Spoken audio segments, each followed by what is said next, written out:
Welcome to online classes 7th class. कैसे हैं आप सब? बेटा देखिए, आपकी एसएसटी की सिंगल बुक के अंदर 3 सब्जेक्ट्स कंपाइल हैं। तो एक चैप्टर हमने हिस्ट्री का कर लिया है, एक ज्योग्राफी का कर लिया है और एक हम सिविक्स का करने जा रहे हैं। ठीक है, तो सिविक्स के आपके फर्स्ट चैप्टर का नाम है वाई डेमोक्रेसी। डेमोक्रेसी क्यों? अब इससे पहले हमें ये पता होना चाहिए कि डेमोक्रेसी है क्या, है ना। So let's start our chapter. What does democracy mean? The term democracy is derived from two Greek words, demos meaning people and kratos meaning rule or government. Thus, the true essence of democracy is rule of the people or their representatives. In a democracy, people have the power to elect their leaders. They participate in the process of governance directly or through their elected representatives. Abraham Lincoln, the famous US president, had aptly described democracy as a government of the people, by the people and for the people. तो कह रहे हैं कि democracy जो है वो democracy word जो है वो डिराइव्ड है, यानी आया है, निकला है ग्रीक वर्ड से। ठीक है, तो ग्रीक वर्ड जो है वो क्या है, वो है डेमोस। डेमोस का मतलब होता है लोग, यानी पीपल, है ना। और क्रेटोस का मतलब क्या होता है, रूल और गवर्नमेंट, यानी लोगों की गवर्नमेंट या लोगों का रूल। तो इस तरह डेमोक्रेसी का एक्चुअल मतलब क्या निकल कर आया कि लोगों का रूल या फिर उनके द्वारा चुने गए रिप्रेजेंटेटिव्स का रूल। ठीक है ना। एक डेमोक्रेसी के अंदर जो है लोगों के पास ये पावर होती है कि वो अपने लीडर्स को खुद चुन सकते हैं और लोग जो है वो गवर्नेंस में यानी सरकार चलाने में डायरेक्टली पार्टिसिपेट भी कर सकते हैं या फिर उनके जो रिप्रेजेंटेटिव्स हैं वो उसमें पार्टिसिपेट करते हैं। जैसे कोई कानून बनाना है, कोई कानून हटाना है या कोई भी चेंजेस लेकर आना है, तो ये सब काम वो कर सकते हैं। ठीक है, तो अब्राहम लिंकन जो है, देखिए बेटा अब्राहम लिंकन के बारे में आप पढ़ चुके हैं 6th क्लास में इंग्लिश की बुक में। तो अब्राहम लिंकन ये यूएस प्रेसिडेंट है, फेमस यूएस प्रेसिडेंट है। तो इन्होंने इसको किस तरह डिस्क्राइब किया है डेमोक्रेसी को? तो उन्होंने कहा है कि डेमोक्रेसी क्या है, गवर्नमेंट ऑफ द पीपल, यानी लोगों की सरकार है, बाय द पीपल, लोगों के द्वारा बनाई जाती है, एंड फॉर द पीपल, और लोगों के लिए बनाई जाती है। ये बहुत ही इंपॉर्टेंट एक डेफिनेशन समझ लीजिए आप, बहुत ज़्यादा कोट की जाती है ये हर जगह। ठीक है, यानी एग्जाम्स वगैरह में बहुत ज़्यादा कोट करते हैं इसको। उसके बाद नेक्स्ट पैराग्राफ देखते हैं।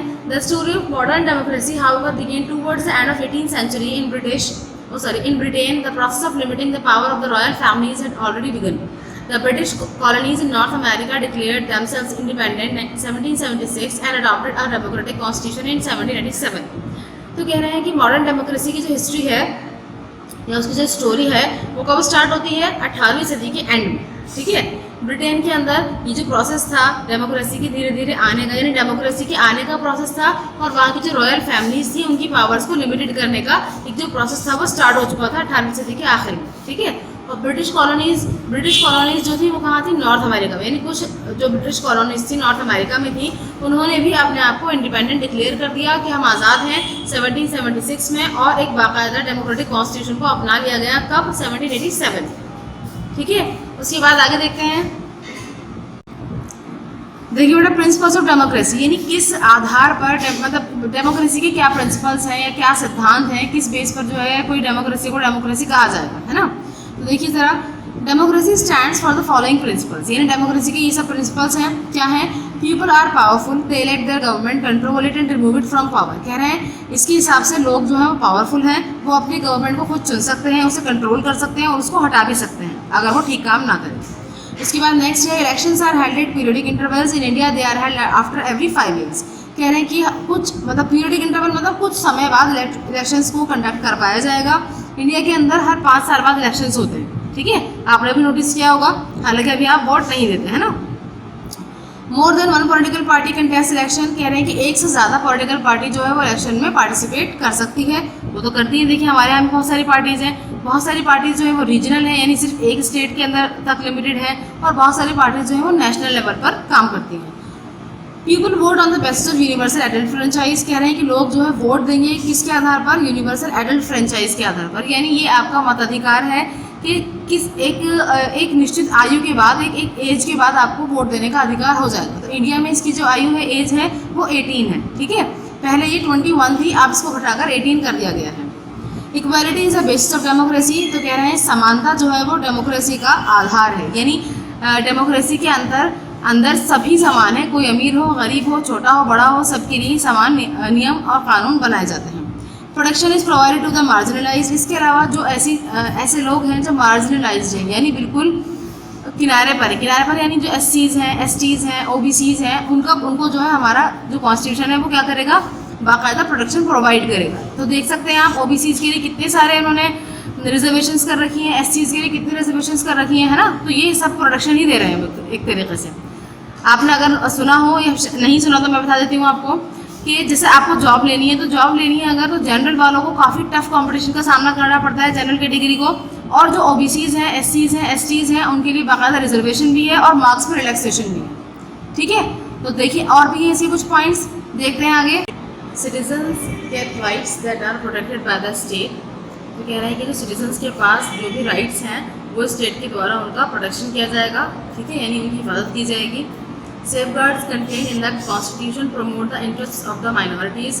जो भी सेफगार्ड्स दिए गए हैं कॉन्स्टिट्यूशन में उसको बढ़ावा दिया जाएगा और ताकि माइनॉरिटीज़ की माइनॉरिटीज़ को एक सुरक्षा मिल सके। The government is run according to laws most preferably in according with the written constitution. कह रहे हैं गवर्नमेंट जो है वो कानून के तहत चलाई जाएगी और सबसे ज़्यादा प्रेफर जो किया जाएगा वो कॉन्स्टिट्यूशन को किया जाएगा, यानी जो लिखित संविधान है उसको सबसे ज़्यादा वक़्त दी जाएगी और उससे ऊपर कोई नहीं है, यानी संविधान सर्वोपरि है, सबसे ऊपर है। Powers are distributed at all levels. Powers को डिस्ट्रीब्यूट किया जाएगा सभी लेवल्स पर। ऐसा नहीं है कि किसी भी एक इंसान के हाथ में सारी पावर्स को दे दिया जाएगा। ठीक है, उसके अलावा है there is a division of power between the legislature, executive and judiciary. This is done to prevent any organ of government from becoming too powerful. कह रहे हैं कि और साथ साथ क्या होगा, यानी पावर का जो बंटवारा होगा वो 3 स्तर पर होगा, 3 लेवल्स पर होगा। पहले लेजिस्लेचर होगी, एग्जीक्यूटिव और जुडिशियरी। ठीक है, इन तीनों पर ही के पास ही पावर्स होंगी और इस ऐसा इसलिए किया जाएगा ताकि कोई भी एक ही पार्ट जो है ना गवर्नमेंट का वो ज़्यादा मजबूत ना हो जाए, क्योंकि अगर ज़्यादा मजबूत हो जाएगा तो फिर उनके डिक्टेटर बनने का खतरा रहता है। तो इसलिए सारी जो पावर्स हैं वो डिस्ट्रीब्यूट करके रखनी पड़ती है, पावर को डिसेंट्रलाइज करना पड़ता है। ठीक है, देखिए इसमें लेजिस्लेचर, एग्जीक्यूटिव एंड जुडिशियरी आया है। लेजिस्लेचर बेटा बोलते हैं जो कानून बनाती है, एग्जीक्यूटिव वो है जिस पर कानून लागू किए जाते हैं। ठीक है, यानी जितने भी गवर्नमेंट ऑफिशियल्स हैं उन सबको हम एग्जीक्यूटिव बोल सकते हैं। और जुडिशियरी न्यायालय को बोलते हैं, यानी जितने भी कानून के जो फैसले होते हैं या जितने भी नए कानून बनाए जाते हैं उन सबको फॉलो करवाना, उन सबको सबके सामने डिस्क्राइब करना, ये जुडिशियरी का काम है। ठीक है, आगे देखते हैं। Systems that represent democracy. कह रहे हैं वो सिस्टम्स क्या हैं जिसके थ्रू आप ये कह सकते हैं, जिनको देखकर आपको अंदाज़ा होगा कि हाँ यहाँ डेमोक्रेसी है। ठीक है, यानी इसकी फीचर्स समझिए एक तरीके से आप। हाँ, democratic government works through a system of voting. In representative democracy there is franchise और the right to vote to elect representatives. There are also regular elections. कह रहे हैं डेमोक्रेटिक गवर्नमेंट के अंदर क्या होता है कि वो किस तरह काम करती है, एक सिस्टम के तहत काम करती है। और सिस्टम किस चीज़ का होता है, वोटिंग का सिस्टम होता है। ठीक है, रिप्रेजेंटेटिव डेमोक्रेसी के अंदर क्या होता है कि एक फ्रेंचाइज होता है। फ्रेंचाइज का मतलब क्या है कि राइट टू वोट, यानी वोट देने का हक, अधिकार। किस लिए वोट देते हैं हम, अपने जो रिप्रेजेंटेटिव्स हैं उनको, प्रतिनिधियों को चुनने के लिए। और यहाँ पर जो है रेगुलर इलेक्शंस करवाए जाते हैं। रेगुलर मैंने आपको बताया था, जैसे इंडिया में 5 साल बाद होते हैं, तो कहीं का टर्म कुछ और हो सकता है, ये डिपेंड करता है। आप देखते हैं फ्रेंचाइज, फर्स्ट हेडिंग है आपकी फ्रेंचाइज। तो फ्रेंचाइज में क्या लिखा हुआ है, every democratic country has a fixed voting age in representative democracy. Citizens who have reached the voting age are allowed to vote in elections to choose representatives who will form the government. कह रहे हैं हर democratic country के अंदर एक voting की एक fix as होती है। जैसे मैंने आपको बताया यहाँ पर पहले 20 बनती है, अब 18 हो गई है। और इस यानी रिप्रेजेंटेटिव डेमोक्रेसी के अंदर जो है सिटीजन्स को ये हक होता है कि वो अपनी वोटिंग एज पर पहुँचने के बाद वोट दे सकते हैं अपनी मर्जी से किसी भी रिप्रेजेंटेटिव को। ठीक है, फिर वही जब जिनको आप चुनेंगे फिर वही आगे जाकर क्या बनाएंगे, गवर्नमेंट बनाएंगे।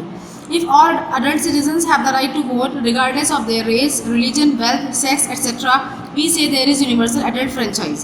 कह रहे हैं कि अगर सभी एडल्ट सिटीजन्स को वोट देने का अधिकार है बिना किसी भेदभाव के। भेदभाव किस चीज़ का, गोरे काले का, किसी धर्म के आधार पर कोई भेदभाव नहीं होगा, अमीर गरीब के आधार पर कोई भेदभाव नहीं होगा, मर्द और औरत के आधार पर कोई भेदभाव नहीं होगा। ठीक है, जब 18 साल का कोई भी व्यक्ति, सपोज हम इंडिया का एग्जाम्पल लेते हैं, तो जब 18 साल का कोई भी व्यक्ति हो गया है, 18 साल की आयु तक वो पहुंच गया है, अब वो किसी भी धर्म का हो, किसी भी जाति का हो, गोरा हो, काला हो या इसके अलावा मर्द हो या औरत हो, सबको इक्वली वोट देने का अधिकार है।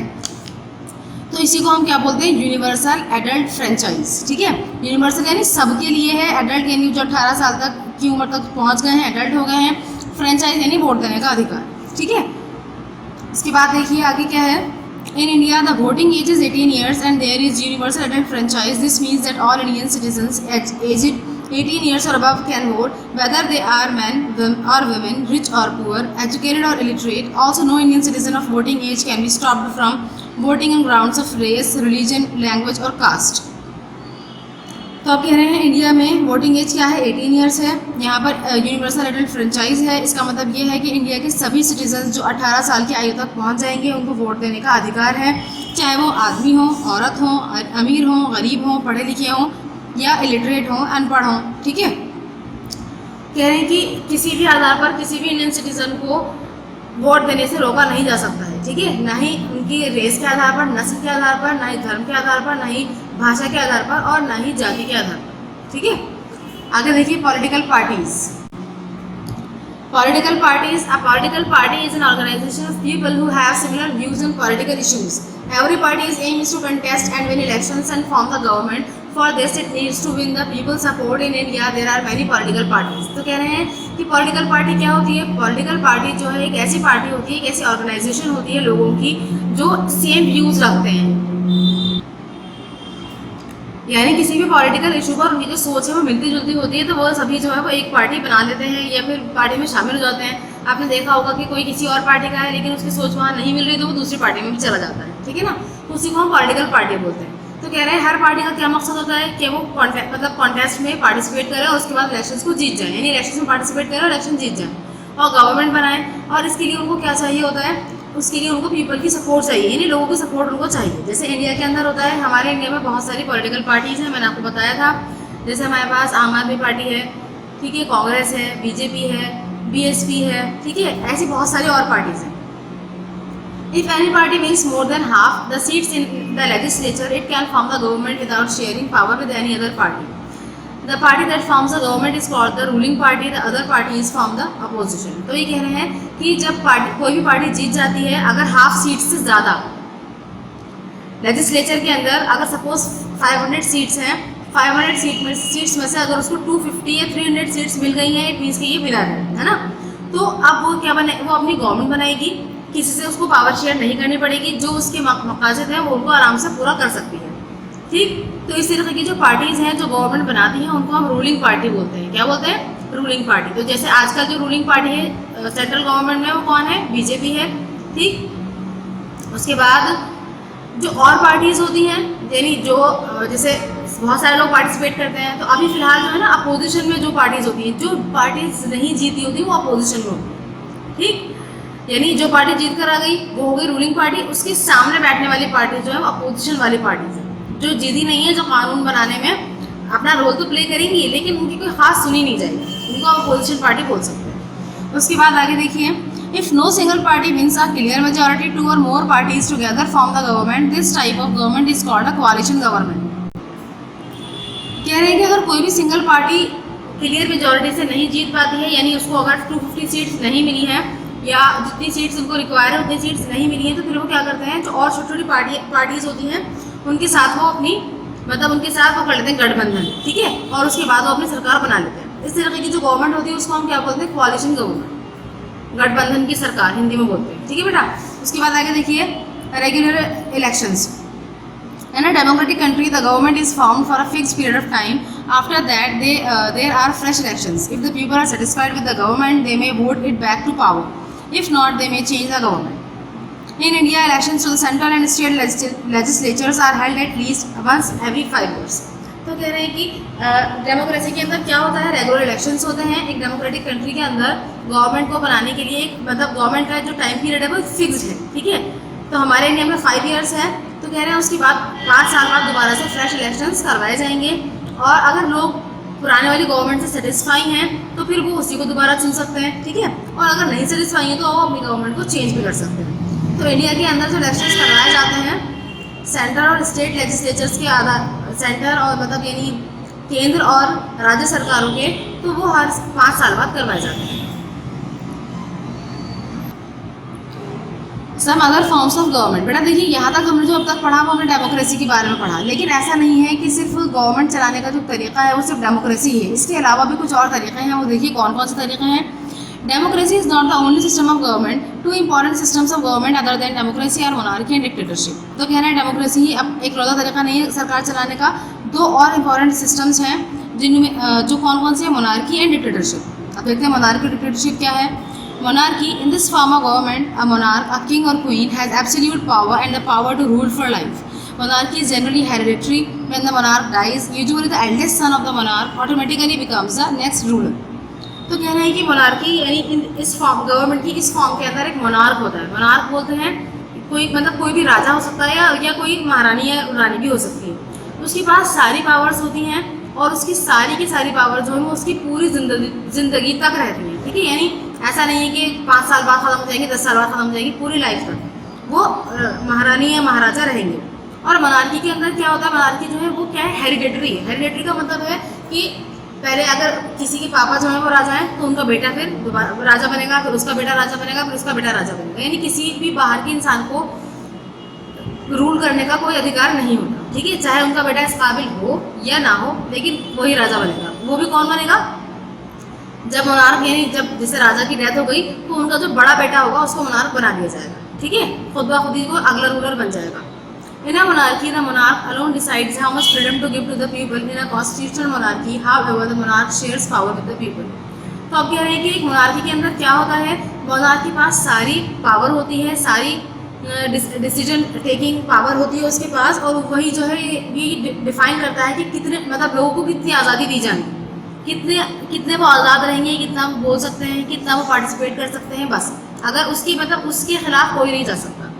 अच्छा, एक चीज़ इन्होंने यहाँ पर नहीं बताई, वो है in a constitutional monarchy. Constitutional monarchy क्या होती है बेटा, इसके अंदर क्या होता है, जैसे आपने अगर सुना हो इंग्लैंड, तो इंग्लैंड के अंदर क्या है, कॉन्स्टिट्यूशनल मोनार्की एक तरीके से देखा जाए तो। क्योंकि वहाँ पर कॉन्स्टिट्यूशन भी है और वहाँ पर राजा और महाराजा भी होते हैं। आपने सुना भी होगा उन लोगों के नाम, जैसे क्वीन एलिजाबेथ, क्वीन विक्टोरिया, है ना, तो ये चलते ही आ रही है। अभी वो है प्रिंस चार्ल्स और प्रिंसेस डायना, ऐसे कुछ नाम है उन लोगों के, तो वो लोग चलते ही आ रहे हैं। मतलब तो उनको क्या होता है, उनको एक रॉयल्टी मिलती रहती है, और जब भी कोई फैसला लिया जाता है तो दोनों चीज़ें रहती हैं, यानी कॉन्स्टिट्यूशन के हिसाब से भी देखते हैं और उनके हिसाब से भी देखा जाता है। ठीक है, आगे देखते हैं dictatorship. In this form of government the power to rule rests with one person और a small group of people. Such power is often obtained forcibly. A dictator usually takes away much of the people's freedom. Those who dare to criticize the government are severely punished. तो आप कह रहे हैं dictatorship के अंदर, इस तरीके की गवर्नमेंट के अंदर क्या होता है, सारी की सारी जो पावर होती है वो सब एक ही हाथ में आ जाती है, यानी किसी एक इंसान के पास आ जाती है या फिर किसी एक ग्रुप के पास आ जाती है। ठीक है, और फिर उसके बाद सारे डिसीजन जो हैं वो खुद लेते हैं और उनको फोर्सिबली फॉलो भी करवाते हैं, यानी जो उन्होंने कह दिया वो सबको मानना ही पड़ेगा। एक डिक्टेटर जो होता है वो ज़्यादातर ये होता है कि उस लोगों की सारी आज़ादी उनसे छीन लेता है और किसी को भी बोलने का अधिकार नहीं होता। और अगर कोई भी उनको क्रिटिसाइज करे, कोई भी उनकी आलोचना करे, कोई भी उनको कुछ भी कहे, तो वो उनको सख्त से सख्त सज़ा देते हैं। जैसे आप एग्जाम्पल ले सकते हैं हिटलर का। तो हिटलर जो है वो एक डिक्टेटर था जिसने लोगों की सारी फ्रीडम छीन ली थी, और जो भी उसके खिलाफ बोलता था वो उसको मरवा दिया करता था। समझ आया बेटा आपको इतना? चलिए आगे चलते हैं। Democracy gives maximum freedom to the people to influence the decisions that affect them. It even allows the people to change a government that cannot satisfy them, which is not usually possible in a monarchy or a dictatorship. तो कह रहे हैं democracy जो है वो सबसे ज़्यादा freedom देती है, लोगों को आज़ादी देती है, और जो भी कानून बनाए जाते हैं जो उन्हें इफेक्ट करते हैं उसके अंदर वो अपना डिसीजन भी ऐड कर सकते हैं। ठीक है, यानी लोग ऐड कर सकते हैं। और इसके अलावा कि ये लोगों को आज़ादी देती है, उनको अलाउ करती है कि वो गवर्नमेंट चेंज कर सकते हैं अगर वो उनको सेटिस्फाई नहीं कर रही है। और ये मतलब यानी गवर्नमेंट चेंज करने वाली जो फैसिलिटी है वो मोनार्की और डिक्टेटरशिप में पॉसिबल नहीं है। अगली हेडिंग है बेटा आपकी इक्वालिटी इन डेमोक्रेसी, यानी डेमोक्रेसी में समानता। It is often said that there is no democracy without equality. Hence, in most democratic countries, all citizens are given equal rights, at least formally. The laws are usually the same for all citizens, and the rules of law ensure that nobody, not even the government, is above the law. तो कह रहे हैं कि ये अक्सर कहा जाता है कि डेमोक्रेसी बिना समानता के है ही नहीं, यानी अगर डेमोक्रेसी है तो समानता का होना भी बहुत ज़रूरी है। समानता यानी सबको इक्वल राइट्स देना, इक्वल अपॉर्चुनिटीज़ देना, सबके साथ इक्वल ट्रीटमेंट करना। तो कह रहे हैं कि ज़्यादा डेमोक्रेटिक कंट्रीज़ के अंदर यही होता है कि सबको इक्वल राइट्स दिए जाते हैं, चाहे वो सिर्फ कहने के लिए हो पर लिखे तो ज़रूर होते हैं। कम से कम कॉन्स्टिट्यूशन में ये लिखा होता है कि भाई कानून की नज़र में सब बराबर हैं, चाहे वो कोई भी हो, किसी भी धर्म जाति के हो, लेकिन वो सभी बराबर हैं कानून की नज़र में। जो भी कानून बनाए जाते हैं वो सभी सिटीजन्स के लिए सेम होते हैं, और जो भी रूल्स ऑफ लॉ होते हैं वो ये इस बात का ध्यान रखते हैं कि कोई भी चीज़ यानी कॉन्स्टिट्यूशन से ऊपर कुछ भी नहीं है, ना गवर्नमेंट, यानी गवर्नमेंट भी कॉन्स्टिट्यूशन से ऊपर नहीं है, सबको कॉन्स्टिट्यूशन को ही फॉलो करना पड़ेगा, उसके हिसाब से ही चलना पड़ेगा।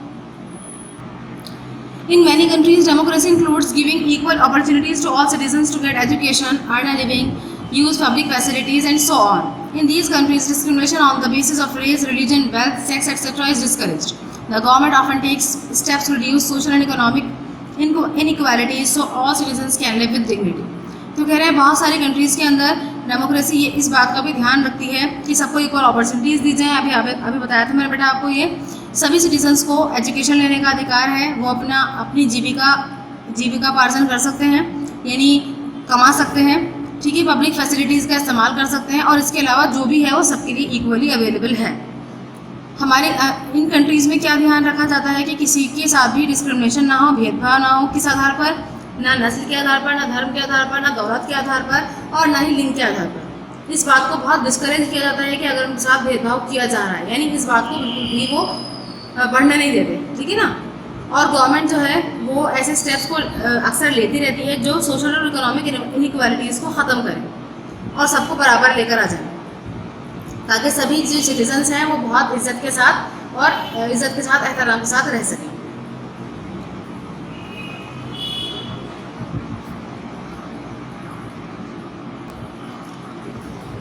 Equality and Indian democracy.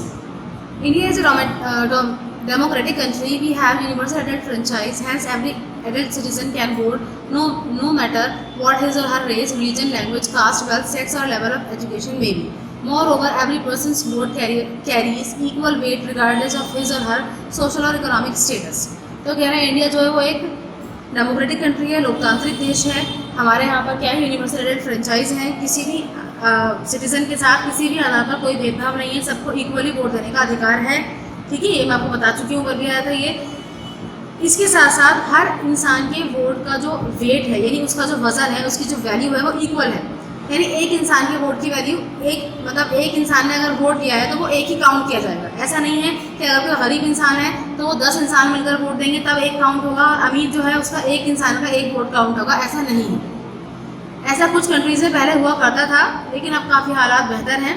तो हमारे यहाँ पर ऐसा नहीं है, चाहे उसका कोई भी सोशल और इकोनॉमिक स्टेटस हो, वो कुछ काम करता हो ना करता हो, वो बहुत अमीर हो बहुत गरीब हो, एक वोट की वैल्यू एक ही वोट मानी जाती है, ठीक है बेटा। आगे देखिए, in India all citizens formally enjoy the same status, hence no citizen can be looked down upon for belonging to a certain race, speaking a certain language, following a certain religion, doing a certain type of work, being a woman, being poor और suffering from a disability. तो कह रहे हैं कि India में सभी citizens जो है वो सेम स्टेटस एंजॉय करते हैं। किसी भी इंसान के साथ, किसी भी सिटीजन के साथ, किसी भी नागरिक के साथ उसको इस बात पर नीचा नहीं समझा जाता कि वो किसी एक सर्टेन यानी किसी निश्चित नस्ल का है, ठीक है, या फिर कोई एक निश्चित लैंग्वेज बोलता है, या इसके अलावा वो कोई निश्चित रिलीजन को फॉलो करता है, या इसके अलावा वो किसी एक सर्टेन टाइप का काम करता है, या कोई औरत है, या कोई वो गरीब है, या इसके अलावा उसके अंदर कोई डिसेबिलिटी है। इस बात से कोई फ़र्क नहीं पड़ता, सभी जो है वो कॉन्स्टिट्यूशन की नज़र में इक्वल है, सबको इक्वली ट्रीट किया जाएगा, सबकी इक्वल वैल्यू है, ठीक है। India's constitution guarantees the right to equality to all the citizens of the country. From this right, it follows that. तो कह रहे हैं इंडिया का जो कॉन्स्टिट्यूशन है वो इस बात की गारंटी देता है कि हमारे यहाँ पर सबके पास राइट टू इक्वालिटी है, हर सिटीजन के पास हमारी कंट्री के, ठीक है। देखिए किस तरह दिखाता है ये, all Indian citizens are socially equal before the state. This means that the state can not stop any citizen from doing a government job, studying in a government institution, entering a public building, using a public well, tank or road, and so on, just because he or she belongs to a certain caste, comes from a certain religion, follows a certain religion, is rich or poor, or is a man or woman.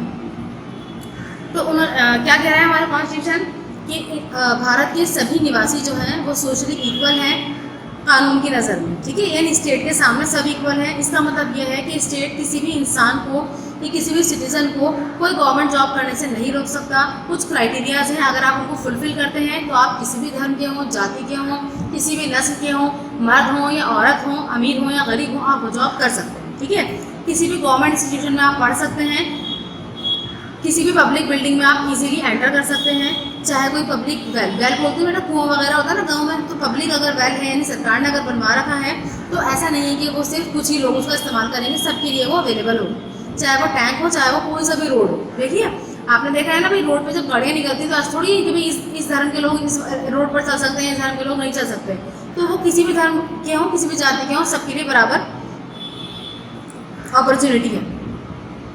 ऐसा नहीं है कि अगर वो किसी certain cast के हैं या किसी सर्टेन रिलीजन के हैं या कोई सर्टेन रिलीजन फॉलो करते हैं, या अमीर हैं या गरीब हैं या आदमी हैं या औरत हैं, तो इस बात पर उनसे भेदभाव किया जाएगा। ऐसा नहीं है, उनसे कोई भेदभाव नहीं किया जाएगा।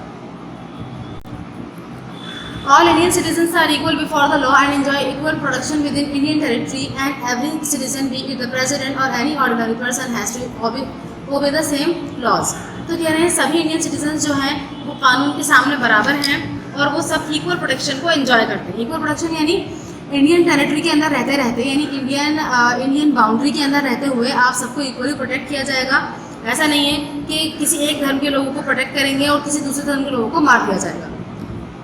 हर सिटीज़न जो है वो कोई भी प्रेसिडेंट बन सकता है और कोई आम इंसान प्रेसिडेंट बन सकता है, इसमें कोई मसला नहीं है। और लेकिन सबको ही क्या करना पड़ेगा, सेम लॉज मानने पड़ेंगे। उनका मतलब जो भी कानून की किताब में हमारी कॉन्स्टिट्यूशन में लिखा हुआ है सबको ही वो फॉलो करना पड़ेगा। The state can not give any citizen any title that would give the recipient any special social privilege. कह रहे हैं स्टेट जो है किसी भी सिटीजन को कोई टाइटल नहीं देगा, ठीक है ना। टाइटल मतलब जैसे उनको कुछ भी ऐसा कोई ख़ास ट्रीटमेंट नहीं दिया जाएगा किसी भी टाइप के लोगों को, तो उनको कोई social privilege, special social privilege नहीं मिलेगा। Everyone is equal. Untouchability is illegal and punishable. और छुआछूत की जो अवधारणा है वो हमारे कानून के हिसाब से, संविधान के हिसाब से इलीगल है और ये एक दंडनीय अपराध है, यानी उसके लिए आपको सजा भी मिल सकती है अगर कोई ऐसा करे तो। Equality is only formal.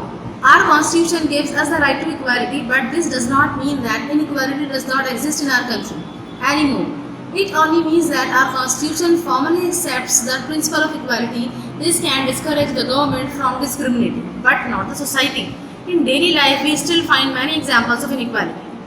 देखिए बेटा, अब तक जो हमने ऊपर बातें पढ़ी हैं वो सब क्या हैं, वो सब फैक्चुअल डिस्क्रिप्शंस है जो हमारे कॉन्स्टिट्यूशन में हमें बताए गए हैं, दे रखे हैं, ठीक है, इसको कॉन्स्टिट्यूशन मानता है। लेकिन अगर हम बिहेवियर की बात करें, व्यवहार की बात करें, तो उसमें बहुत सारे परिवर्तन हैं, बहुत सारे चेंजेस हैं। क्या चेंजेस हैं? हमारा जो कॉन्स्टिट्यूशन है वो हमसे कह रहा है कि भाई सब इक्वल है, कोई किसी धर्म का हो, किसी जाति का हो, उससे कोई भेदभाव नहीं किया जाएगा, पर ये सब कुछ हकीकत नहीं है। अब यहाँ पर उन्होंने क्या कहा कि हमारा जो कॉन्स्टिट्यूशन हम सबको जो इक्वल राइट्स देता है, तो इसका मतलब ये नहीं है कि कोई भेदभाव है ही नहीं, हमारी कंट्री के अंदर कोई भेदभाव नहीं है, कोई असमानता नहीं है, ऐसा नहीं है इसका मतलब। इट मीन्स कि असमानता भी है और भेदभाव भी है। इसका क्या मतलब है जो ऊपर उन्होंने अब तक बताया, उसका सिर्फ ये मतलब है कि कॉन्स्टिट्यूशन के अंदर इस बात को माना गया है, कॉन्स्टिट्यूशन इस बात को मानता है कि सभी लोग जो हैं वो क्या फॉलो करें, प्रिंसिपल ऑफ इक्वालिटी को फॉलो करें। और इससे क्या होता है, इससे गवर्नमेंट को अगर वो डिस्क्रिमिनेशन करती है तो उसको डिस्करेजमेंट मिलता है, यानी उसको जो है नकारा जाता है कि ऐसा नहीं होना चाहिए, ऐसा नहीं करना चाहिए। लेकिन सोसाइटी का कोई कुछ नहीं कर सकता, सोसाइटी जो है डिस्क्रिमिनेट भी करती है और साथ साथ वो इनइक्वल बिहेवियर भी वो रखती है। हम डेली लाइफ में बहुत सारे एग्जांपल्स देख सकते हैं जिसके अंदर हम इनइक्वालिटी का एग्जांपल्स हमें मिल जाएंगे।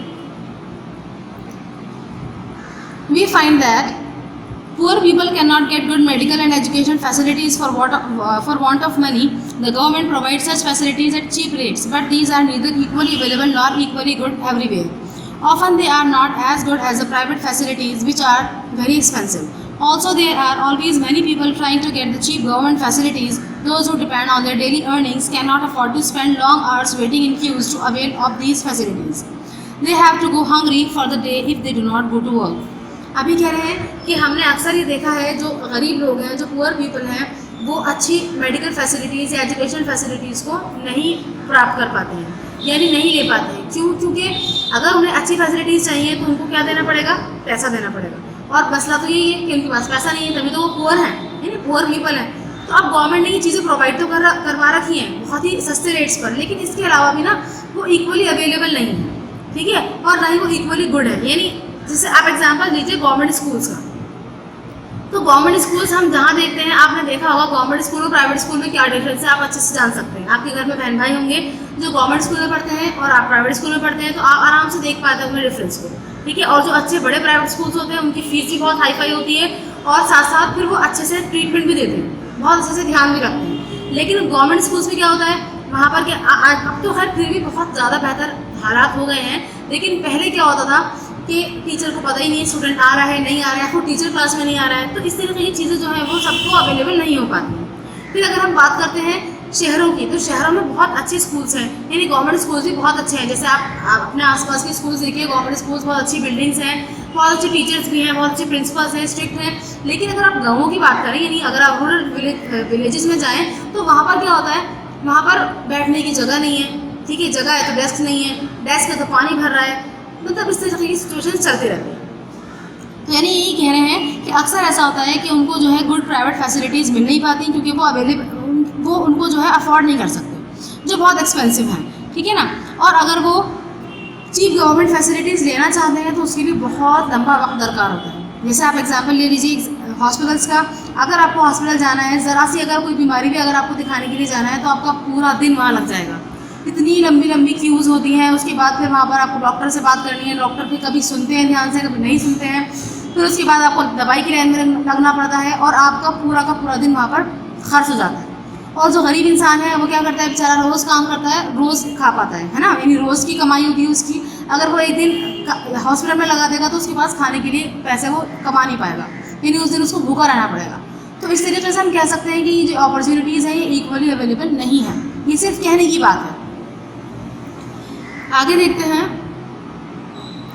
Another example of inequality is the ill treatment of Dalits in many parts of the country. Members of castes which face social discrimination call themselves Dalit, broken or crushed to show that they have been and still are humiliated and ill-treated. तो कह रहे हैं दूसरा example हम ले सकते हैं inequality का। देखिए अभी हमने क्या कहा था कि सभी जो हैं सभी समान हैं, सभी बराबर हैं, चाहे वो किसी भी धर्म या जाति के हों, ठीक है ना। तो दलित्स का हमारे देश में बहुत बुरा हाल है। जो नीची कास्ट बोलते हैं उनको लोग, ठीक है ना, यानी दलित्स जो हैं उनको बहुत ज़्यादा सोशल डिस्क्रिमिनेशन का सामना करना पड़ता है। वो अपने आप को दलित कहते हैं। दलित यानी ब्रोकन और क्रश्ड, यानी टूटे हुए लोग, टूटे हुए यानी जिनको दबा दिया गया है ना, क्रश कर दिया गया है। तो ये दिखाने के लिए वो अपने आप को दलित कहते हैं कि वो अभी भी ह्यूमिलिएट किए जाते हैं और बहुत इल ट्रीट किया जाता है उनको, यानी बहुत बुरी तरीके से उनको इल ट्रीट किया जाता है, यानी अच्छा व्यवहार नहीं किया जाता।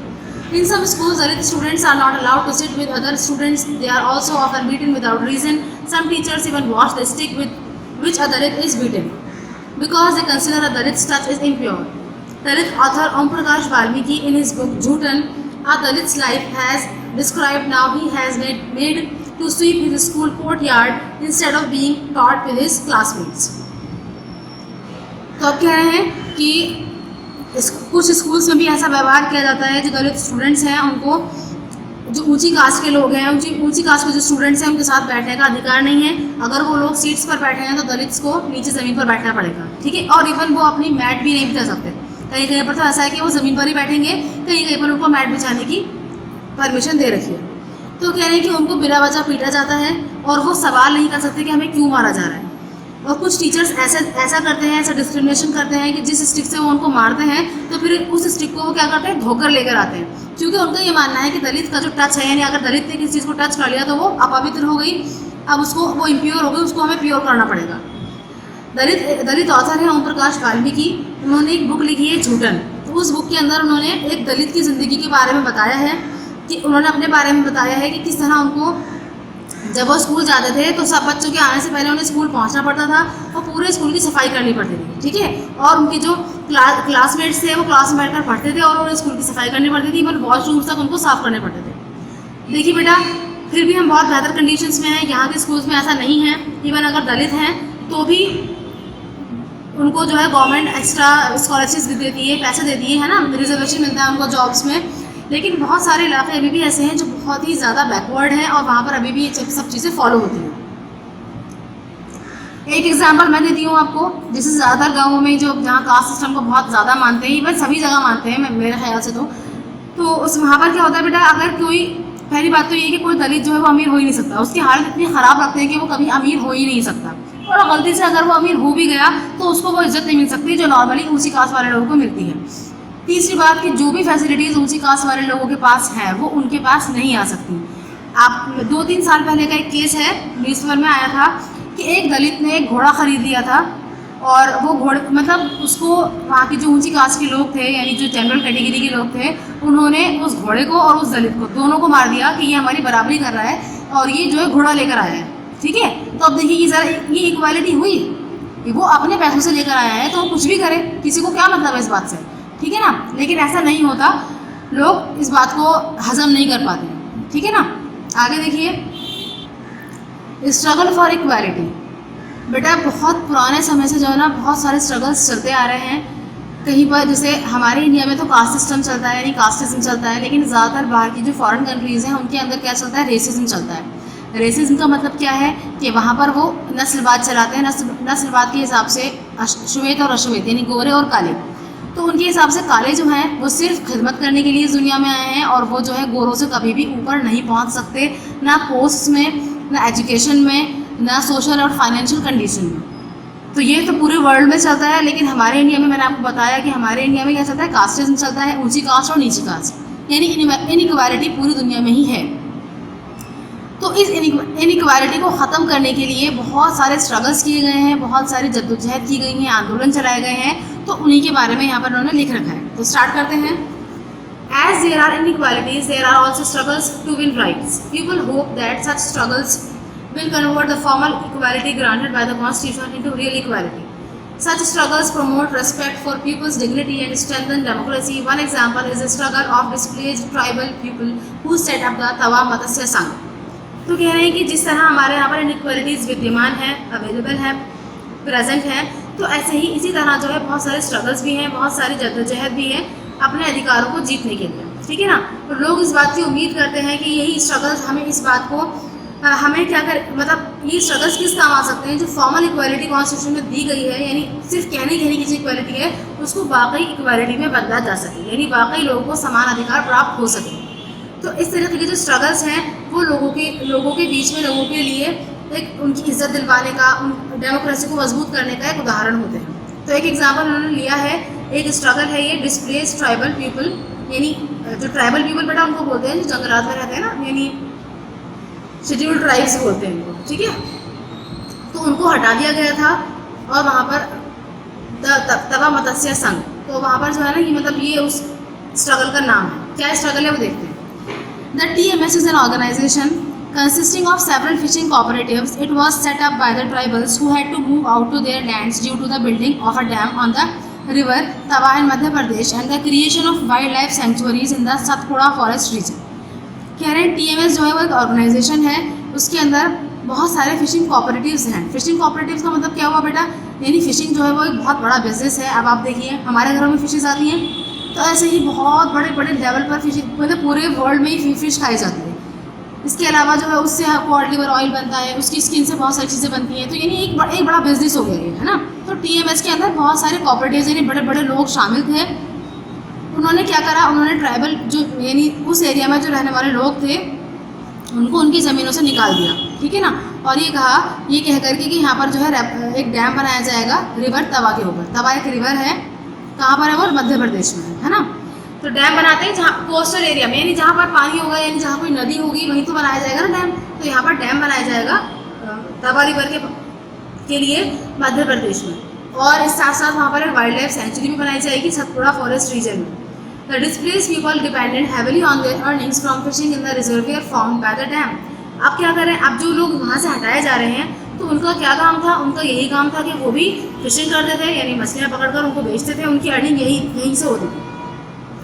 But this source of income dried up when the government gave the fishing rights on contract to private organizations. तो कह रहे हैं लेकिन ये जो सोर्स ऑफ इनकम था ये बहुत जल्दी ख़त्म हो गया। क्यों? क्योंकि गवर्नमेंट ने क्या करा, सब कुछ प्राइवेट कॉन्ट्रैक्टर्स के हाथ में दे दिया। तो प्राइवेट कॉन्ट्रैक्टर्स उनको क्यों रखेंगे, वो अपने हिसाब से वर्कर्स को रखेंगे, है ना। The contractors hired labourers from other areas and stop the local people from fishing in the reservoir. तो आप कह रहे हैं कि जो कॉन्ट्रैक्टर्स थे उन्होंने क्या करा, उन्होंने जो मजदूरों को किसी और जगह से हायर कर लिया, यानी दूसरे एरिया से उनको लेकर आ गए और वहाँ पर जो आम लोग थे उनको फिशिंग के लिए बिल्कुल सख्ती से मना कर दिया। The TMS was set up as an organization to protest against this and to demand the right of the displaced people to fish in the reservoir. तो आप कह रहे हैं जो TMS है उसको सेटअप किया गया था किसके लिए कि वो इस ऑर्गेनाइजेशन का विरोध करे और उनको जो उनके अधिकार हैं यानी जो उनके राइट हैं जो उनको हटा दिया गया उनकी जगह से और उनको रिजर्व फिशेस वगैरह कलेक्ट नहीं करने दे रहे हैं, ये सब चीज़ें उनसे हटवा ली जाए यानी उनके राइट्स उनको वापस मिल जाए. After continued protest the government set up a committee to look into the matter. तो कह रहे हैं जब लगातार प्रोटेस्ट चलता रहा, लोगों ने हार नहीं मानी, तो आखिरकार गवर्नमेंट को एक कमेटी बिठानी पड़ी इस मैटर को सॉल्व करने के लिए. On the committee's suggestion, the government gave fishing rights to the TMS. Within a few years, the TMS improved fishing in the reservoir, thus proving its efficiency. तो आप कह रहे हैं फिर कमेटी के सजेशन पर कमेटी ने ये सलाह दी कि गवर्नमेंट को जो है फिशिंग राइट्स वापस करने पड़ेंगे TMS को.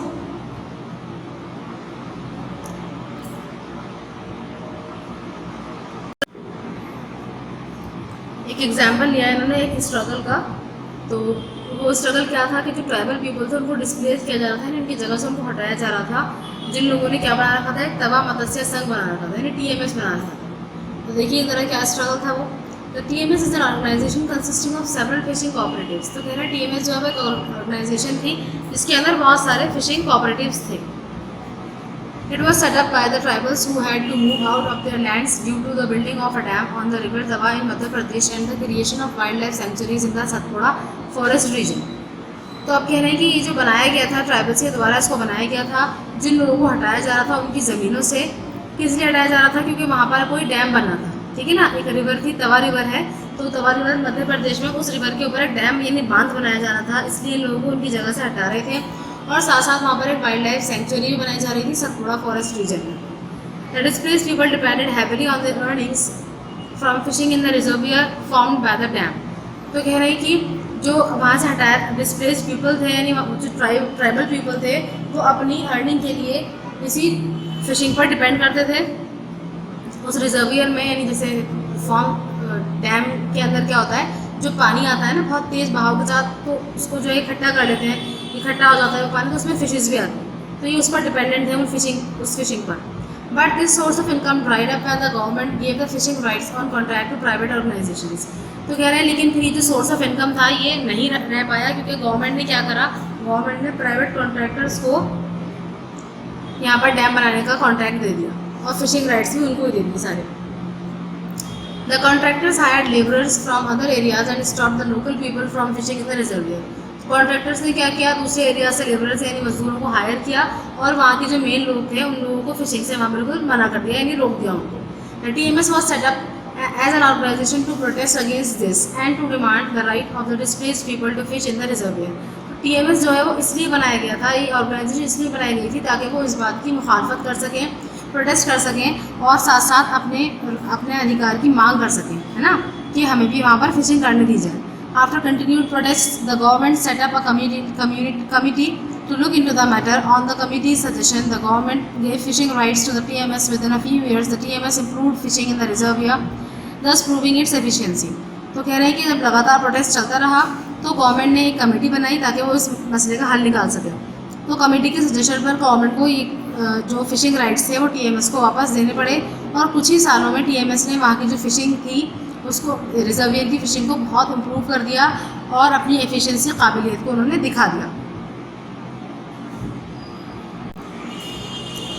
Government schemes to promote equality. तो कह रहे हैं गवर्नमेंट ने कुछ स्कीम्स बनाई हैं जो समानता को प्रमोट करें, उसको बढ़ावा दें.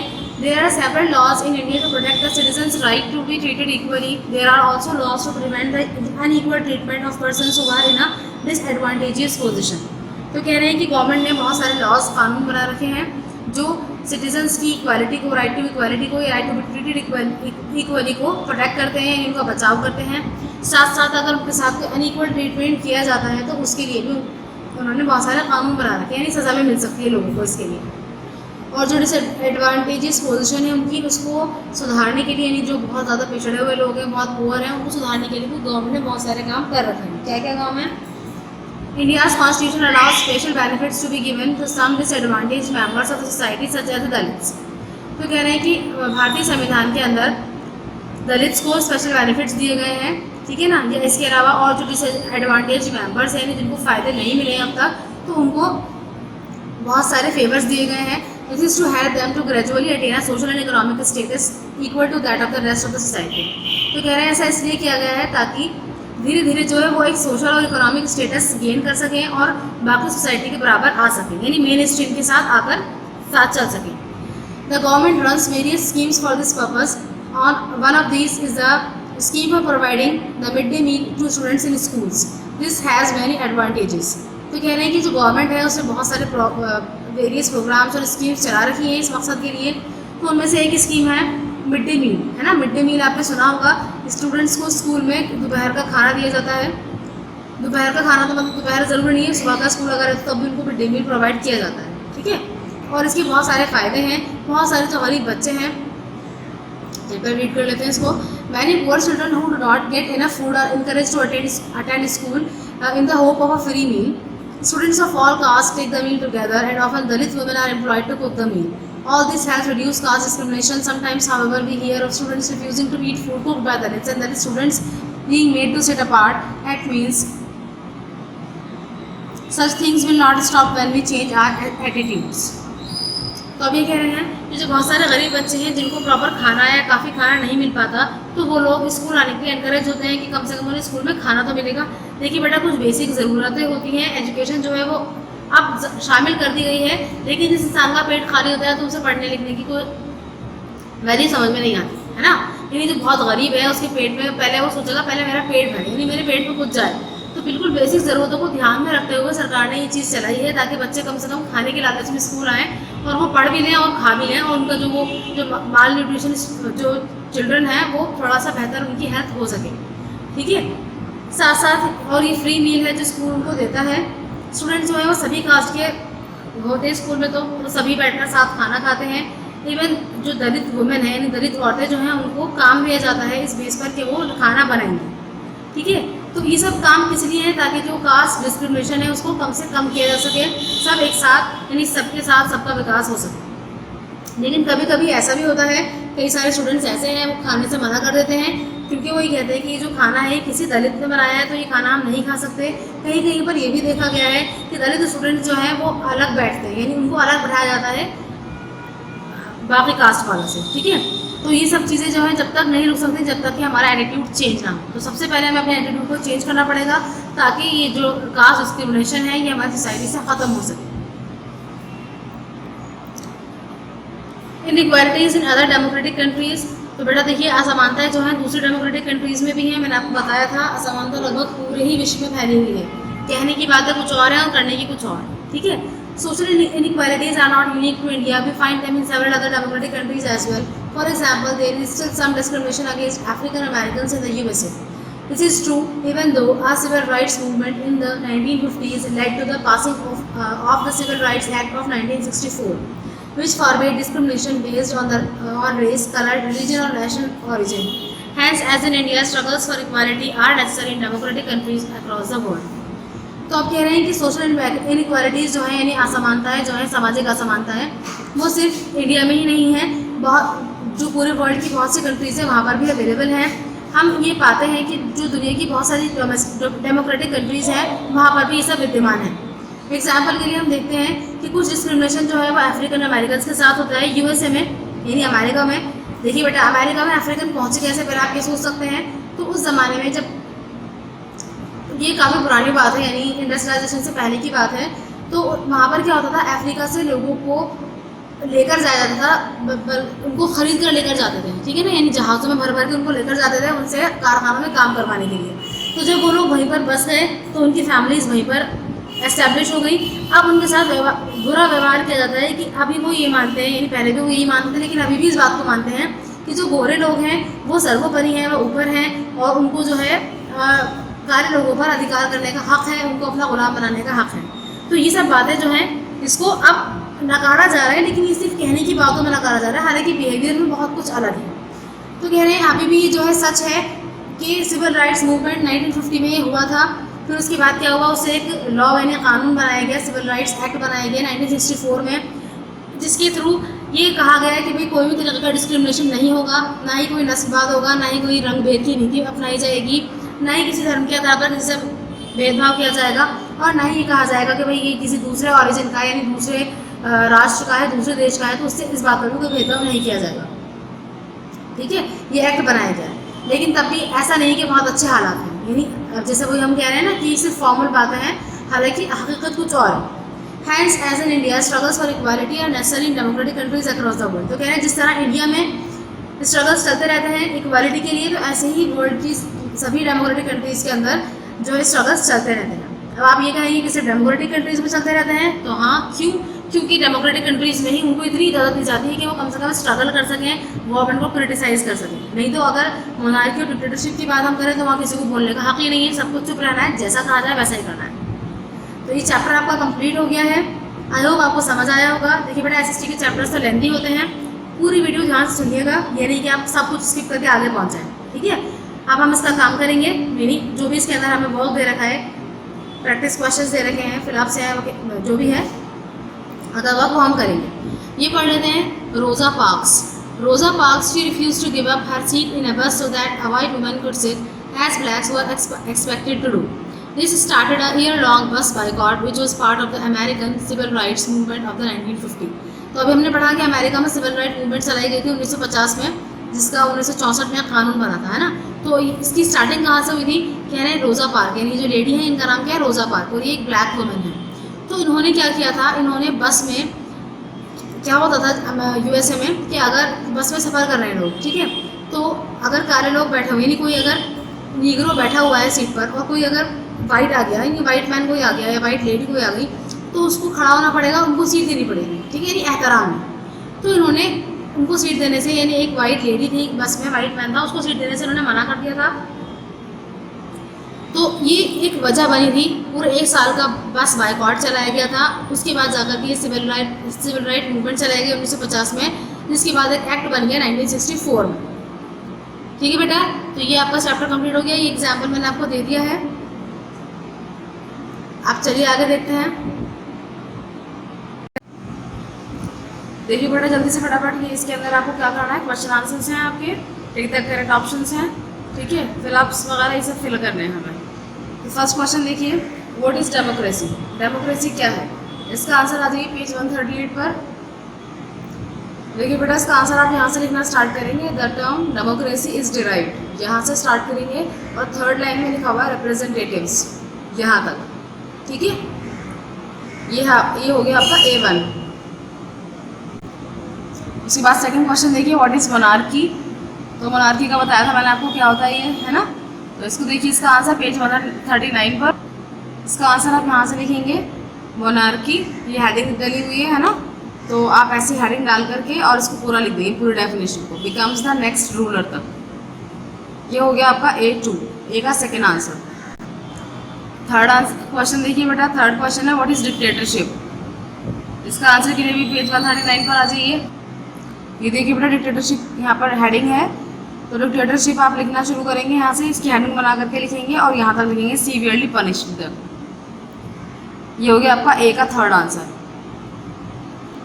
बेटा, ये जो भी मैंने क्वेश्चंस लिखवाया ना, इनके आंसर्स कॉपी में लिखने हैं, ठीक है, और अब तक पिछले चैप्टर में करवाया था उसके आंसर्स भी आपको कॉपी में ही लिखने हैं। तभी आप सोचेंगे ये सिर्फ मैं आपको ऐसे बता रही हूँ, ये सिर्फ रीडिंग के लिए नहीं है, ठीक है ना। उन्होंने लिख रखा है ओरल क्वेश्चन, लेकिन मैंने ये वाले क्वेश्चन आपको कॉपी में लिखने के लिए लिखा है। उसके बाद नेक्स्ट क्वेश्चन देखिए बेटा, नेक्स्ट क्वेश्चन में यहाँ पर क्विज है आपका। तो क्विज के अंदर है first question, name 2 types of government. 2 types of government कौन कौन सी है? वैसे तो उन्होंने 3 टाइप्स बताए हमें, है ना, तो कोई सी भी 2 टाइप्स लिख सकते हैं हम। जैसे हमने लिख दिया डेमोक्रेसी, मोनार्की, ठीक है। उसके बाद नेक्स्ट क्वेश्चन है name 2 democratic countries. 2 democratic countries कौन सी हैं? एक तो इंडिया ही है ना, और बहुत सारी कंट्रीज हैं, और एक नॉर्वे है। तो ये 2 आपको यहाँ पर लिखने हैं। यहाँ पर डैश नहीं बने हुए, बना लिएगा डैश को। उसके बाद नेक्स्ट क्वेश्चन पर आइए बेटा, यहाँ पर मल्टीपल चॉइस क्वेश्चन आपको करना है, यानी आपको 4 ऑप्शन दे रखे हैं, जो करेक्ट ऑप्शन है उस पर आपको टिक लगाना है। देखिए जरा किस तरह करेंगे। फर्स्ट क्वेश्चन है, in a democracy the ultimate power and authority rests with the. अब यहाँ पर कह रहे हैं कि डेमोक्रेसी के अंदर जो अल्टीमेट पावर है, यानी सबसे बड़ी जो पावर है, वो किसको माना जाता है? यहाँ पर 4 ऑप्शन है आपके पास, people, political parties, prime minister, armed forces. तो इसका आंसर है पीपल, ठीक है। उसके बाद नेक्स्ट है the people political party which secures majority votes in elections forms the.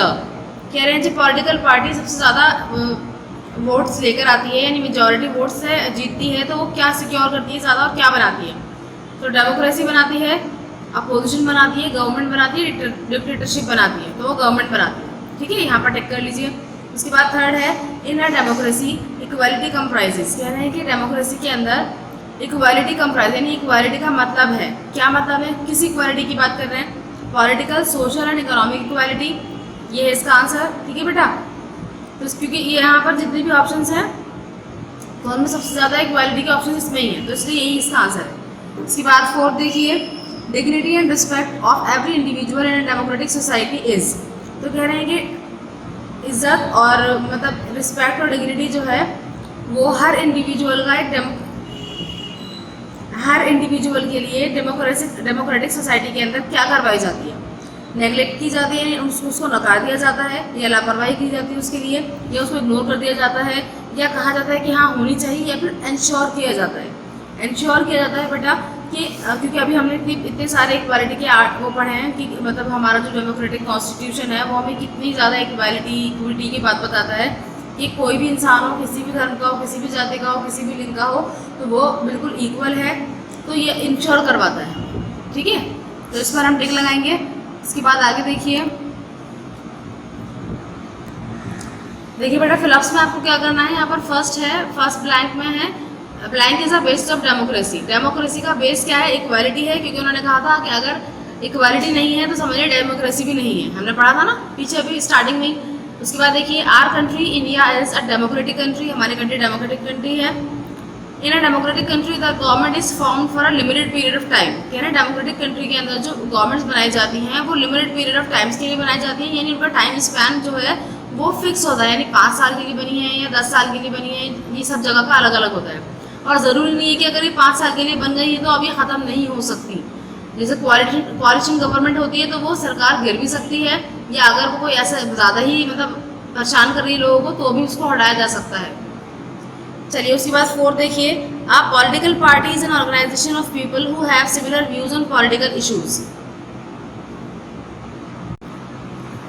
तो एक पॉलिटिकल पार्टी जो है कि ऐसी ऑर्गेनाइजेशन होती है जिसके अंदर लोगों के सिमिलर व्यूज होते हैं। ठीक है ना, जिन लोगों की सेम सोच होती है वो एक पॉलिटिकल पार्टी में आ जाते हैं। उसके बाद लिखा है our constitution gives us the right to equality. हमारा कॉन्स्टिट्यूशन हमें बराबरी का हक देता है। ये हो गए आपके फिलअप्स। तो फर्स्ट में आपने क्या लिखा? इक्वालिटी, सेकंड में डेमोक्रेटिक, थर्ड में लिमिटेड, फोर्थ में पॉलिटिकल पार्टी और फिफ्थ में कॉन्स्टिट्यूशन। ठीक है, उसके बाद सी देखिए, ये आपके राइट रॉन्ग है। फर्स्ट है इन अ मोनार्की और a dictatorship people can easily change a government that can not satisfy them. कह रहे हैं मोनार्की या डिक्टेटरशिप के अंदर जो लोग होते हैं वो इजीली गवर्नमेंट को चेंज कर सकते हैं जो उनको सेटिस्फाई नहीं कर सकती। तो बड़ा ही रॉन्ग स्टेटमेंट है, क्योंकि ऐसा नहीं होता है, बल्कि उनको बहुत इस दोनों ही टाइप ऑफ गवर्नमेंट में उन लोगों को बहुत सप्रेस किया जाता है ना, यानी उनकी मर्जी नहीं चलती बल्कि जो भी रूलर है उसकी मर्जी चलाई जाती है। उसके बाद सेकंड है the democratic custom of choosing leaders existed in ancient India. तो कह रहे हैं कि डेमोक्रेटिक कस्टम जो है कि अपने लीडर्स को चुनना, ये प्राचीन भारत में भी ऐसा हुआ करता था। तो ऐसा नहीं था बेटा, क्योंकि उस ज़माने में राजा महाराजा का हुआ करते थे, तो ये भी रॉन्ग है। उसके बाद है की elements of democracy are equally to for all citizens people's participation and liberty. तो कह रहा है डेमोक्रेसी के जो की एलिमेंट्स है, की एलिमेंट्स यानी उसकी जो बुनियाद है वो क्या है कि सभी सिटीजन्स के लिए बराबरी हो, लोगों का पार्टिसिपेशन हो और आज़ादी हो। तो हाँ यही है, तो ये टिक है, इसको राइट टिक कर दीजिए। उसके बाद यहाँ पर आता है ours is a democratic country. कह रहे हैं कि हमारी जो कंट्री है वो डेमोक्रेटिक कंट्री है, तो यस इसको भी आप यहाँ पर राइट कर दीजिए। उसके बाद आ जाते हैं क्वेश्चन डी पर। तो क्वेश्चन डी के अंदर आपको देखिए फर्स्ट एंड सेकंड क्वेश्चन आप कट कर दीजिए, क्योंकि ये ऊपर आ चुके हैं, है ना, ये हमने कर लिए ऊपर। उसके बाद थर्ड देखिए, who is the author of the book Joothan a Dalit's life. कह रहे हैं कि Joothan a Dalit's life book के राइटर कौन है, हमने पढ़ा था अभी पीछे, तो इसको आप क्वेश्चन से लिखना स्टार्ट करेंगे। द ऑथर, इसको ऐसे लिखेंगे, the author of the book Joothan a Dalit's life is Om Prakash Valmiki. ये हो गया आपका आंसर, ठीक है। फोर्थ देखिए, फोर्थ क्वेश्चन है what is the form of government in our country. हमारी कंट्री में क्या फॉर्म है गवर्नमेंट की, तो उसको भी क्वेश्चन से स्टार्ट करेंगे। The form of government in our country is democratic, ठीक है। ये आपका हो गया फोर्थ का आंसर। उसके बाद देखिए फिफ्थ, व्हाट इज रेनाइजेंस। तो रेनाइजेंस क्या है, इसका आंसर देखने के लिए आ जाइए पेज 138 पर। देखिए रेनाइजेंस, तो उसको आप यहाँ पर हेडिंग देख रहे हैं ग्लॉसरी में, ग्लॉसरी के अंदर सेकंड हेडिंग है रेनाइजेंस। तो इसको आप किस तरह लिखेंगे, रेनाइजेंस इज, यहाँ पर इज ऐड कर लीजिए एरो बना करके। रेनाइजेंस इज अ रिवाइवल और rebirth of cultural awareness and learning that took place during the 14th and 15th centuries. ये हो गया आपका D5 का आंसर, ठीक है। उसके बाद नेक्स्ट देखिए बेटा, आप देखिए ई वाला, ई के अंदर लॉन्ग आंसर टाइप क्वेश्चन है आपके। इसका फर्स्ट क्वेश्चन देखिए, name a scheme that the Indian government runs to promote social equality, how does it help to reduce caste discrimination. तो बेटा इसमें दो क्वेश्चन है ना, तो एक तो ये पूछ रहे हैं कि वो स्कीम बताइए जो गवर्नमेंट ने चलाई है ताकि वो सोशल इक्वालिटी को प्रमोट कर सके, और दूसरा ये कह रहे हैं कि किस तरह ये रिड्यूस कास्ट सिस्टम या कास्ट डिस्क्रिमिनेशन को रिड्यूस कर सकती है, कम कर सकती है।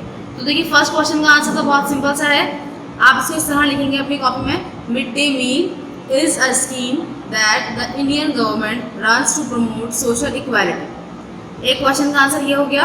उसके बाद नेक्स्ट क्वेश्चन का, यानी जो आगे वाला क्वेश्चन है, इसका आंसर आपको कहाँ लिखना है, मतलब कैसे लिखना है, वो देखिए पेज 141 पर। ये देखिए बेटा आप, ये रोजा पार्क्स की जो पिक्चर है, इसके जस्ट बराबर में यहाँ लिखा है स्टूडेंट्स ऑफ ऑल कास्ट। यहाँ से आप लिखना स्टार्ट करेंगे और यहाँ है all this helps reduce caste discrimination, यहाँ तक लिखेंगे, ठीक है। तो ये आपका है ई का फर्स्ट। तो पहले तो वही वाला लिखेंगे जो मैंने बताया आपको, उसके बाद इसको ऐड कर देंगे आगे। चलिए नेक्स्ट क्वेश्चन देखते हैं, ई का सेकेंड। नेक्स्ट क्वेश्चन है आपका, what are the principles on which democracy stands. तो कह रहे हैं कि वो प्रिंसिपल्स बताइए जिस पर डेमोक्रेसी खड़ी रहती है, यानी उसके बुनियादी जो उसूल हैं, जो बुनियादी प्रिंसिपल सिद्धांत हैं उसके, वो क्या हैं। तो वो हमने डिस्कस किए थे। आइए ज़रा पेज 138 पर देखिए, पेज 138 पर यहाँ पर लिखा हुआ है प्रिंसिपल्स ऑफ डेमोक्रेसी, है ना। इसके अंडर देखिए यहाँ से स्टार्ट करेंगे आप लिखना, democracy stands for the following principles. ये लिखेंगे आप पहले और उसके बाद ये सारे पॉइंट्स इसमें ऐड कर देंगे, यानी लिखते चले जाएंगे इसके साथ, ऐसे पॉइंट बनाकर लिखिएगा, नंबर डाल दिएगा 1 2 3 करके, और यहाँ पर एटसेट्रा लिख दीजिएगा, क्योंकि पॉइंट्स और भी हैं लेकिन ये काफ़ी रहेंगे, 4-5 पॉइंट्स हैं। इसके अंदर से सेकंड पॉइंट आप मत लिखिएगा, 5 पॉइंट्स लिखिए, फर्स्ट, थर्ड, फोर्थ, फिफ्थ और सिक्स्थ, ठीक है। और ये हो गया आपका E2। आगे देखिए, तो बेटा देखिए ये आपके जो है सेकंड क्वेश्चन तक हमने कर लिया है। क्वेश्चन थर्ड एंड फोर्थ आपको कट कर दीजिए, आप उसको नहीं करना है आपको। ये चैप्टर आपका कंप्लीट हो गया। आई होप आपको समझ में आया होगा, थोड़ा इंटरेस्टिंग लगा होगा। So thank you, thanks for watching, अल्लाह हाफिज़।